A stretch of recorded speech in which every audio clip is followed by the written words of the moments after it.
Hello everyone, myself Manvendra Gahlot and you are watching my channel Manvendra's corner. तो विद्यार्थियों, हम व्यष्टि अर्थशास्त्र एक परिचय पुस्तक को पढ़ रहे हैं। ये कक्षा 12 की अर्थशास्त्र की पुस्तक है। इस पुस्तक का अध्याय 2 जो है वो हमारा चल रहा है। अध्याय 2 पर ऑलरेडी 3 वीडियो मेरे बन चुके हैं। ये चौथा भाग है आज का। आज हम क्रमवाचक धारणा को पढ़ रहे हैं। उसके साथ ही हम उपभोक्ता का बजट, बजट सेट और बजट रेखा के बारे में पढ़ेंगे। बजट सेट में बदलाव और उपभोक्ता के इष्टतम चयन को समझने वाले हैं। तो इस वीडियो में हम इन टॉपिक को कवर कर लेंगे। इसके साथ ही हम अनधिमान वक्रों की आलोचनाओं को भी देखेंगे। तो चलते हैं आज के टॉपिक पर।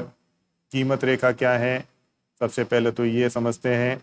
देखो, अगर हमें दोनों वस्तुएं, मान लीजिए उपभोक्ता एक्स और वाई दो वस्तुओं को इस्तेमाल करता है, एक्स और वाई।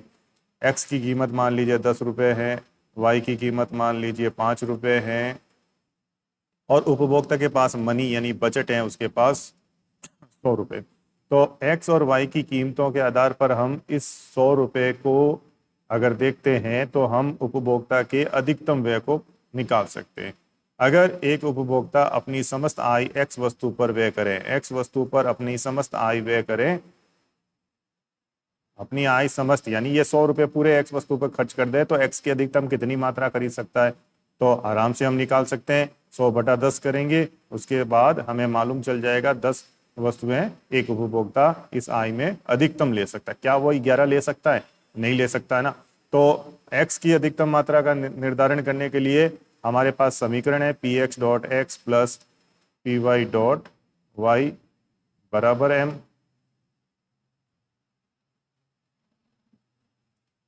एक्स की कीमत कितनी है? 10 रुपये है। गुणा करेंगे एक्स से, हमें एक्स की क्वांटिटी पता नहीं है कितनी होगी। वाई की कीमत कितनी है, और ये इसको वाई की कीमत लगनी है। वाई की कीमत कितनी है? वाई की कीमत 5 है। इंटू, क्योंकि वाई की मात्रा वो 0 खरीदेगा, सारा रुपया किस पे खर्च हो रहा है? एक्स पे खर्च हो रहा है, तो वाई का 0 होगा, बराबर 100। तो 10x प्लस 5 का 0 से किया तो 0 बराबर 100। 10x बराबर 100, x बराबर 100/10।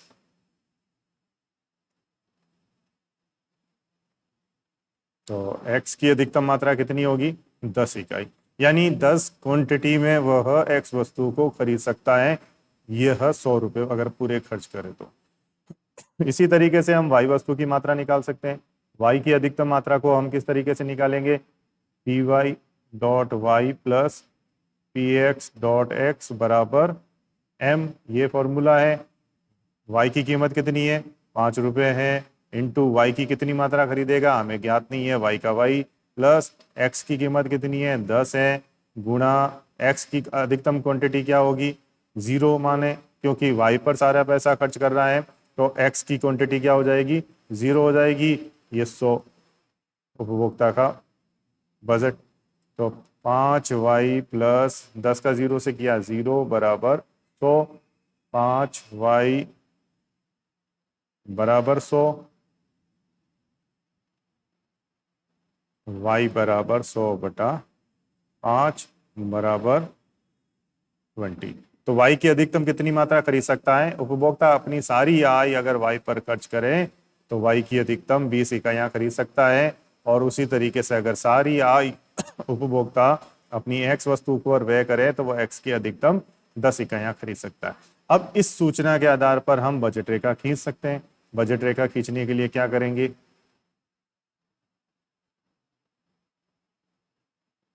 ये वाई अक्ष है, ये ओ एक्स अक्ष, ये एक्स अक्ष है। यानी यहाँ एक्स वस्तु को देखेंगे, यहाँ वाई वस्तु को देखेंगे। तो एक्स की अधिकतम कितनी मात्रा खरीदी जा सकती है? एक्स की अधिकतम 20 इकाइयाँ खरीदी जा सकती हैं, तो 20 पे क्लिक करें। सॉरी, एक्स की अधिकतम 10 इकाइयाँ खरीदी जा सकती है, ये 10 इकाइयाँ। और वाई की इस अक्ष पर अधिकतम कितनी इकाइयाँ खरीद सकता है उपभोक्ता? 20 का। इस वाई की अधिकतम इकाई और एक्स की अधिकतम इकाई को मिलाते हुए अगर एक लाइन खींच ली जाए तो ये MN बजट रेखा होगी। तो ये बजट रेखा है। उपभोक्ता की बजट रेखा किस तरीके से आई? एक्स और वाई वस्तु की अधिकतम मात्राओं को मिलाते हुए अगर एक वक्त लाइन खींचूं तो ये उपभोक्ता की बजट रेखा हो जाती है। तो यहाँ बजट रेखा का अर्थ निकाला गया है, अर्थ दिया गया है। यदि हमें एक्स और वाई दोनों वस्तुओं की कीमतों का ज्ञान है और हमें उपभोक्ता का व्यय पता है, यानी उपभोक्ता के पास इतना बजट है, तो दोनों वस्तुओं की कीमतों का ज्ञान होने और बजट ज्ञान होने के बाद हम ये कीमत रेखा निकाल सकते हैं। एक उदाहरण यहाँ पर दिया है, एक्स और वाई दो वस्तुओं का एक उपभोक्ता उपभोग करता है। मान लीजिए एक्स की कीमत 10 रुपए है और वाई की कीमत 5 रुपए है। तो इस सूचना के आधार पर बजट रेखा ये एम जो है वो खींची जा सकती है। तो यहाँ वाई वस्तु है इस अक्ष पर, यहाँ एक्स वस्तु है, और ये एम जो है ये बजट रेखा है। बजट रेखा कहेंगे इसे। एम बजट रेखा किस तरीके से निकली है?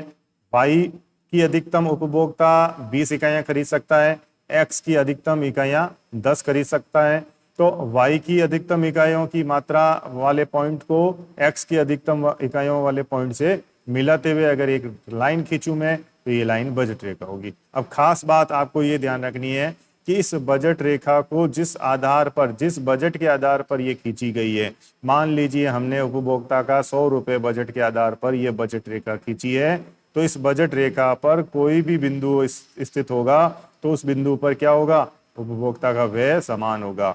मान लीजिए ए बिंदु है, इस ए बिंदु पर उपभोक्ता का खर्चा कितना है? 100 रुपए है। इस बी बिंदु यहाँ है, इस बी बिंदु पे खर्चा कितना है? 100 रुपए है। इस एन बिंदु पर खर्चा कितना है? 100 रुपए है। इस एम बिंदु पर खर्चा कितना है? 100 रुपए। यानी कि बजट रेखा, एक बजट रेखा पर स्थित प्रत्येक बिंदु पर उपभोक्ता का व्यय क्या होगा? समान होगा। लेकिन एक्स और वाई पर खर्च की गई मात्राओं में अंतर होगा। ए बिंदु के अनुसार एक्स पर वो इतना धन खर्च कर रहा है, मान लीजिए 18 रुपए है, 18 खर्च कर रहा है, और मान लीजिए यहां 2 ले लीजिए आप। तो इस तरीके से एक्स और वाई की मात्राओं का व्यय में फर्क हो सकता है, लेकिन उपभोक्ता का कुल मिला के व्यय समान होगा। यानी कि यहाँ वाई की जो कीमत है और एक्स पर जो व्यय है, इन दोनों व्ययों को अगर मैं जोड़ूंगा तो कितना आएगा? 100 के बराबर आएगा। तो इस तरीके में अंतर हो सकता है, वह वाई और एक्स पर किए गए व्यय में अंतर हो सकता है, लेकिन टोटल क्या आएगी? 100 ही आएगी। तो आपको केवल इतना ध्यान रखना है कि एक बजट रेखा पर स्थित प्रत्येक बिंदु पर उपभोक्ता का व्यय क्या होता है? समान होता है। एन बिंदु भी 100 खर्चों को बताएगा, बी बिंदु भी 100 खर्च को बताएगा, ए भी 100 को बताएगा और एम भी 100 को बताएगा। तो प्रत्येक बिंदु समान व्यय को प्रकट करता है। तो यहाँ एक बजट रेखा खींची गई है, ये 100 रुपए को आधार मानकर खींची है हमने। और अगर उपभोक्ता अपनी समस्त आय, यानी अपने सारे 100 रुपए अगर एक्स वस्तु पर खर्च करें, तो एक्स की अधिकतम मात्रा कितनी खरीद सकता है? एक्स की अधिकतम मात्रा 10 खरीद सकता है। सारे 100 रुपए इस पे खर्च करने पर 10 अधिकतम एक्स की इकाइयां खरीद सकता है, लेकिन उस समय वाई की इकाइयां क्या हो जाएगी? 0 हो जाएगी। और उसी तरीके से अगर वो अपनी सारी राशि वाई वस्तु को खरीदने में लगा दे, तो वाई की अधिकतम 20 इकाइयां खरीद सकता है, और उस दशा में एक्स वस्तु 0 खरीदेगा। तो इस तरीके से बजट रेखा खींची जा सकती है। तो आई थिंक आपको क्लियर हो गया होगा बजट रेखा क्या है, बजट रेखा किस तरीके से आ सकती है।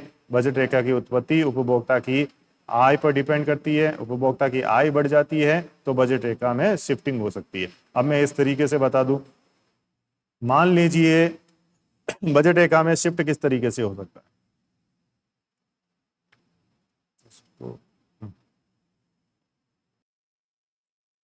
देखो बच्चों, बजट रेखा में जो शिफ्टिंग है वो एक्स वस्तु की कीमत पर डिपेंड करेगी और वाई वस्तु की कीमत पर डिपेंड करेगी, साथ ही मनी पर भी डिपेंड करेगी। उपभोक्ता की जो आय है वो 100 रुपए से बढ़कर 200 रुपए हो जाती है, तो ये बजट रेखा ऊपर की ओर शिफ्ट हो जाएगी, यानी ऊपर की ओर एक नई बजट रेखा खींची जाएगी। और उसी तरीके से अगर आय घटकर 50 हो जाती है, तो यह बजट रेखा नीचे की ओर शिफ्ट हो जाएगी, एक नई एमएन बजट रेखा प्राप्त होगी, क्योंकि अब ये कम आय को बता रहा है। कम आय होने पर दोनों वस्तुओं की अधिकतम व्यय दोनों वस्तुओं पर भी कम होगा, और आय बढ़ने पर दोनों वस्तुओं पर व्यय भी अधिकतम होगा। तो इस तरीके से बजट रेखा में शिफ्ट हो सकता है, बजट रेखा परिवर्तित हो सकती है। दूसरी, बजट रेखा किसी एक अक्ष पर भी परिवर्तित हो सकती है। एक अक्ष पर परिवर्तित होने का मतलब है, मान लीजिए वाई की कीमत हमने क्या मानी थी? वाई की कीमत हमने 5 रुपए मानी थी। तो वाई वस्तु की कीमत कितनी थी? पी वाई थी 5 रुपए।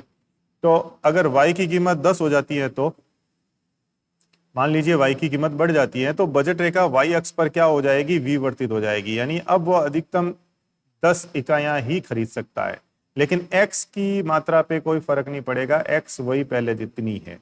तो ये बजट रेखा M0N के बराबर बन गई है। तो ये बजट रेखा इस अक्ष पर क्या होगी, खिसक जाएगी। और उसी तरीके से अगर ये 5 रुपए की जगह ये 2 रुपए हो जाती है कीमत, मान लीजिए, और सस्ती हो गई, 10 रुपए ना होकर ये 2 रुपए हो जाती है, तो ये बजट रेखा ऊपर की ओर शिफ्ट हो जाएगी इस तरीके से। तो ये बजट रेखा इस तरीके से शिफ्ट हो सकती है किसी एक अक्ष, यानी ये वाई अक्ष पर शिफ्ट हुई है, उसी तरीके से एक्स की कीमतों में परिवर्तन होने पर ये एक्स अक्ष पर भी शिफ्ट हो सकती है। तो कुल मिला के एक्स और वाई वस्तु की कीमत में परिवर्तन का बजट रेखा पर प्रभाव पड़ता है, उपभोक्ता की आय का बजट रेखा पर प्रभाव पड़ता है। अगर आय बढ़ती है तो बजट रेखा ऊपर की ओर नई बजट रेखा प्राप्त होगी, और अगर आय गिरती है तो बजट रेखा नीचे की ओर एक नई बजट रेखा प्राप्त होगी। आइए अब संतुलन की बात करें तो एक उपभोक्ता का संतुलन किस स्तर पर होगा, बजट रेखा यानी कीमत रेखा और अनधिमान वक्र की सहायता से उपभोक्ता के जो इष्टतम सहयोग है, या कह सकते हो एक उपभोक्ता का संतुलन का जो निर्धारण है वो किस स्तर पर होगा। तो उसे देखने के लिए हमें 2 शर्तों को ध्यान में रखना है। उपभोक्ता का संतुलन उस स्तर पर होगा जहां ये 2 शर्तें पूरी हो रही है। यानी क्या, पहली आवश्यक शर्त क्या पूरी हो रही है, यानी संतुलन बिंदु पर अनधिमान वक्र यानी आईसी वक्र, अनधिमान वक्र का ढाल और कीमत रेखा का ढाल क्या होना चाहिए, बराबर होना चाहिए। अनधिमान वक्र का ढाल, ये ढलान, और ये बजट रेखा, ये दोनों क्या होने चाहिए, बराबर होने चाहिए, वहां संतुलन होगा। और दूसरी शर्त क्या कहती है, दूसरी शर्त है पर्याप्त शर्त। ये कहती है कि संतुलन बिंदु पर अनधिमान वक्र की आकृति कैसी होनी चाहिए, उन्नतोदर होनी चाहिए, ऐसे राउंड चंद्राकार आकृति में होना चाहिए। मूल बिंदु के प्रति, ये मूल बिंदु के प्रति ये कैसा होना चाहिए, उन्नतोदर होना चाहिए। तो ये चीज अगर दिखाई दे तो वहां पे संतुलन स्थापित होगा। तो आइए समझते हैं किस तरीके से अनधिमान वक्र की सहायता से उपभोक्ता संतुलन को दर्शाया जा सकता है। देखिए यहाँ पर 3 अनधिमान वक्र दिखाए गए हैं, IC1, IC2, IC3, ये 3 अनधिमान वक्र हैं। IC1 100 के बराबर संतुष्टि को देने वाला है, IC2 मान लीजिए 200 के संतुष्टि के स्तर को व्यक्त करता है, और IC3 300 के संतुष्टि के स्तर को व्यक्त करता है। क्योंकि एक अनधिमान वक्र के ऊपर अगर नया अनधिमान वक्र बनता है तो वो अधिक संतुष्टि को प्रकट करता है। अब यहाँ पर MN जो बजट रेखा है, ये MN क्या है, ये बजट रेखा है। इस बजट रेखा के प्रत्येक बिंदु पर उपभोक्ता का व्यय क्या है, समान है। अब ध्यान से सुनना, देखना, आपको संतुलन किस तरीके से निकालना है इसको ध्यान से समझना। MN बजट रेखा है, 3 अनधिमान वक्र दिखाई दे रहे हैं, IC1, IC2 और IC3। MN बजट रेखा के अनुसार M, A, E और B और N, इन सभी पर व्यय क्या है, समान है। मान लीजिए ये जो MN बजट रेखा है ना, ये MN बजट रेखा 100 रुपए को आधार मानकर खींची गई है। तो बिंदु A, बिंदु E और बिंदु B पर व्यय क्या हुआ, 100 रुपए हुआ। भाई हमने पढ़ा एक बजट रेखा पर स्थित प्रत्येक बिंदु पर उपभोक्ता का व्यय क्या होता है, समान होता है। तो A बिंदु पर भी उपभोक्ता का व्यय क्या है, 100 रुपए है, E पर भी 100 रुपए है और B पर भी 100 रुपए है। इन तीनों पर व्यय क्या है, समान है। अब ध्यान से देखो, क्या A, E और B पर संतुष्टि का स्तर समान है क्या? भाई संतुष्टि IC1 दे रहा है 100 के बराबर, IC2 दे रहा है 200 के बराबर, IC3 दे रहा है 300 के बराबर। तो बिंदु A, बिंदु E और बिंदु B पर संतुष्टि का स्तर समान नहीं है। क्यों नहीं है? देखो, बिंदु A और बिंदु B, ये संयोग A और संयोग B कहां पर है, IC1 पर है। संयोग A और संयोग B, बिंदु A और बिंदु B किस पर है, IC1 पर है। और IC1 कितनी संतुष्टि को बता रहा है, 100 के बराबर बता रहा है। तो बिंदु A उपभोक्ता को 100 के बराबर संतुष्टि दे रहा है, बिंदु B उपभोक्ता को 100 के बराबर संतुष्टि दे रहा है। लेकिन बिंदु E 200 के बराबर संतुष्टि देने वाला है। क्यों है? क्योंकि ये IC2 पर स्थित है। बिंदु E IC2 पर स्थित होने के कारण 200 के बराबर संतुष्टि उपभोक्ता को प्रदान कर रहा है।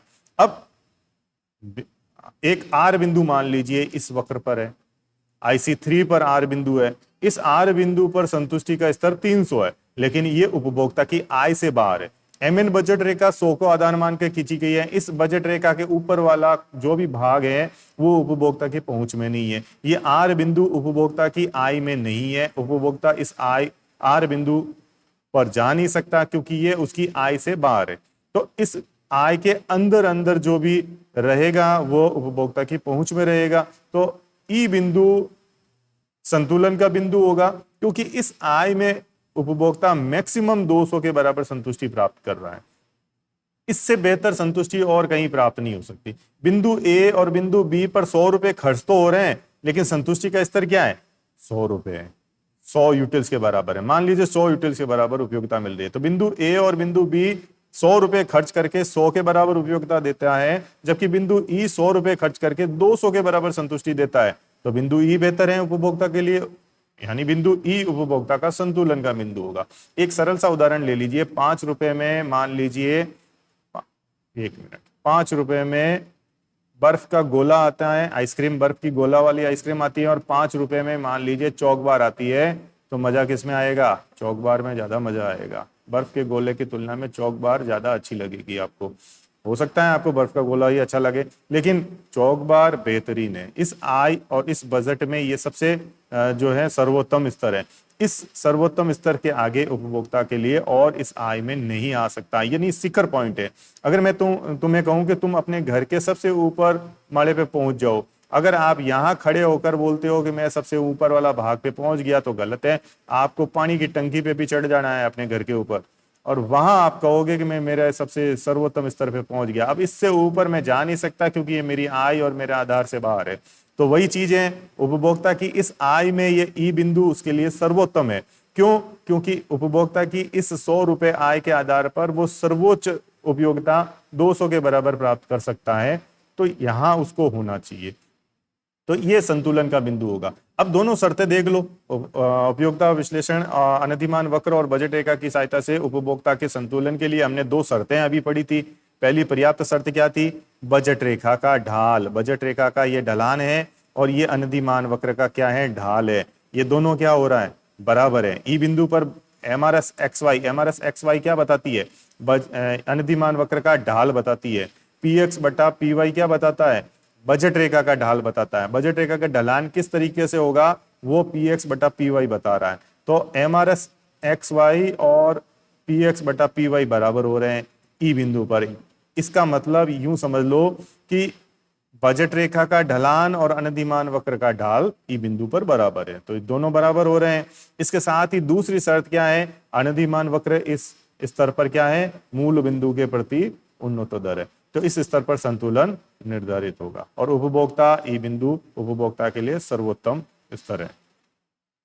अब इसकी कुछ आलोचनाएं हैं। देखिए, अनधिमान वक्रों की आलोचनाएं, जैसे समसीमांत उपयोगिता नियम की आलोचनाएं पड़ी, वैसे ही इसकी भी आलोचनाएं हैं कि कुछ अवास्तविक मान्यताओं पर ये आधारित है। अवास्तविक, जो वास्तविक जीवन में लागू नहीं होती, ऐसी मान्यताओं को ये लेकर चलता है। जैसे 2 वस्तुओं की मान्यता ली गई है, तो वास्तव में वास्तविक जगत में 2 वस्तुओं का प्रयोग करता हो उपभोक्ता, ये हम समझ सकते हैं क्या? 2 वस्तुओं से ज्यादा वस्तुओं का उपभोक्ता उपयोग करते हैं। थोड़ा ये जटिल विश्लेषण है। 2 वस्तुओं से ज्यादा वस्तुओं का उपभोग की दशा में जो प्राप्त उपयोगिता है उसकी गणना नहीं की जा सकती, ये जटिल हो जाएगी। फिर ये काल्पनिक दृष्टिकोण है। वास्तविक जीवन पर यह विश्लेषण आधारित नहीं है, काल्पनिक संयोगों पर आधारित है। यानी संयोग ए, संयोग बी, संयोग सी, ये क्या है? ये एक तरीके से काल्पनिक संयोग है। इस आधार पर इसकी आलोचना की जाती है। फिर है उपयोगिता विश्लेषण और तटस्थता वक्र विश्लेषण के निष्कर्ष एक जैसे होते हैं। हमने समसीमांत उपयोगिता नियम को पढ़ा, हमने अनधिमान वक्रों को पढ़ा, तो दोनों की बात एक ही है। दोनों के कोई नवीन निष्कर्ष नहीं है किसी में। एक जो बात कहता है वही दूसरी बात दूसरे में दिखती है, वही बात उसमें दिखती है। तो ये कोई नई चीज नहीं कहता। जोखिम वाले संयोगों की अवहेलना करता है। देखो, तटस्थता वक्र विश्लेषण में यानी अनधिमान वक्र विश्लेषण में जोखिम और अनिश्चितता वाले जो भी संयोग है उसका ये अध्ययन नहीं करता, तो इसके कारण इसका क्षेत्र सीमित हो जाता है। सामाजिक दृष्टि से ये कम उपयोगी है। वास्तविक जीवन और वास्तविक जगत में इसे लागू करना कठिन है। तो एक व्यक्तिगत उपभोक्ता के लिए तो ये सही है, लेकिन समस्त समाज के लिए इसका उपयोग करना जटिल हो जाएगा। फिर है भावगत विश्लेषण है। सैमुअल्सन ने इस विश्लेषण को भावगत कहा है क्योंकि इसका संबंध मनुष्य की मानसिक क्रियाओं से है, तो इसीलिए इसे भावगत विश्लेषण सैमुअल्सन ने कहा है। उन्नतोदर की जो मान्यता है कोट्सुवानी के अनुसार उन्नतोदर यानी अनधिमान वक्र मूल बिंदु के प्रति उन्नतोदर होता है, ये ऋतुपूर्ण है, त्रुटिपूर्ण है। और वास्तविक जीवन में ये आवश्यक नहीं है कि सभी वस्तुओं की MRS/XY घटती हुई हो। प्रतिस्थापन की सीमांत दर घटती हुई होती है तब अनधिमान वक्र ऐसा बनता है। पर हम एल शेप में भी अनधिमान वक्र हमने देखा है और हमने सीधी ऋणात्मक ढाल वाला भी देखा है। स्थापन वस्तुओं की दशा में सीधी ढाल वाला वक्र होता है, पूरक वस्तुओं में एल आकार का होता है और सामान्य वस्तुओं की दशा में ऋणात्मक ढाल वाला उन्नतोदर वक्र बनता है। तो ये गलत है, ये संभव नहीं है उन्नतोदर।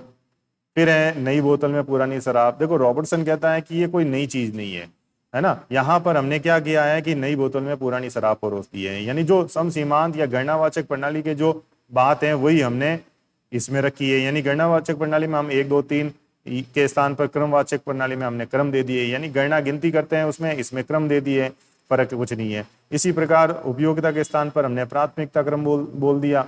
सीमांत उपयोगिता नियम के स्थान पर घटती हुई सीमांत प्रतिस्थापन की दर बता दी। तो इस तरीके से कोई नई चीज नहीं है, नई बोतल में पुरानी शराब है। घटते हुए सीमांत प्रतिस्थापन दर की जो व्याख्या है वो भी त्रुटिपूर्ण है।